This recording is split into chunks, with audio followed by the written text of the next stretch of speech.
What's going on, Rock Church? This is Josiah Lorenzen, pastor here at Rock Church of the Quad Cities. I've got something important today to talk about, something I'm excited about. I'm not sure we've ever done it in the history of Rock Church. Maybe we have and I don't remember. But this year, if you don't know, on this Wednesday, on March 2nd, is the beginning of something called Lent. Okay, most of us are familiar with that term because of our Catholic friends. You'll see them walking around a lot of times with ashes on their forehead, and there are other denominations as well that practice that. There's something I've noticed that a lot of Protestants do, evangelicals, is that we take tradition sometimes and we throw it out because a lot of times maybe we don't see that it produces fruit because it's become dead religion, dried up. These are the terms that I hear people throw around a lot. But in all honesty, I don't think that's true completely. I think what we do is we swing the pendulum too far. We look at things like liturgy and form and religion, and we throw it out completely. But I think it's the heart behind how you do it and what you do that matters. Now, there's a liturgical calendar. We know this throughout the year. There's things Easter, Lent, Advent, Christmas, all of these things. And we don't practice them all at our church. But we are starting to follow some of it more closely. And listen, I think it's important. We have huge events in our life throughout the year that form our schedules and form what we do. We've got tax season, we've got Christmas, we've got Thanksgiving. We have things, and I think that the Christian life, right, liturgically, it should also form what we do with our families and us as people who worship the living God. So this year, we're going to practice Lent as a church. Okay, now here's the thing. We're not having an Ash Wednesday service. We're not going to come in and do ashes, but we are going to practice the side of prayer and fasting leading up to Easter Sunday. If you don't know, Lent is 40 days of prayer and fasting. It doesn't count the Sundays that lead up to Easter Sunday. And it starts this Wednesday, March 2nd. Now, where did it come from? They've been practicing it all the way since 325 AD out after the Council of Nicaea. It's something that goes way back, just 300 some years after the death of Christ.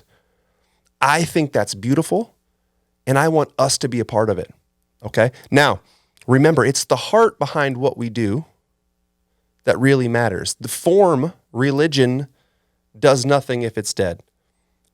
This practicing Lent will not make you a better Christian. It does not make you more loved by God. Okay, that's not why we do it. We don't do it as something religious. What we do is we open ourselves up to the grace of God. So what we're going to do is we're going to fast something as a church body. You are going to pray and decide what you're going to fast. And we're going to replace that time in prayer and with God. Now, what are we going to fast? That's number one. I think that's different for every individual. I want you to ask God, what is something somewhat substantial that I can give up that's going to give me some significantly more time with you in those 40 days leading up to Resurrection Sunday? Something substantial. Now, some big ones that come to mind that are obvious is social media, food, Netflix, video games. I don't know what it is. But I want you to pray to God and say, hey, what is something substantial that I can give up? Now, that's the first thing we're going to do as a body, okay? The second thing we're going to do as a church body is we're going to memorize Ephesians 2 together. I wanted to do something the same to unite us during this time. So Ephesians 2 is 22 verses. You don't have to memorize one scripture a day. It's less than that. I think it's very doable. And I think memorizing scripture produces real fruit in our lives. We've done it before.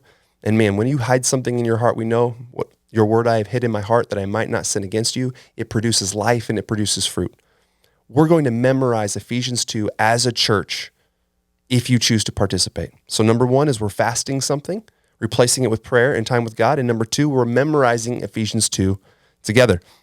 The third thing, we have an all-church prayer every Thursday morning from 6 to 7:30, led by an elder.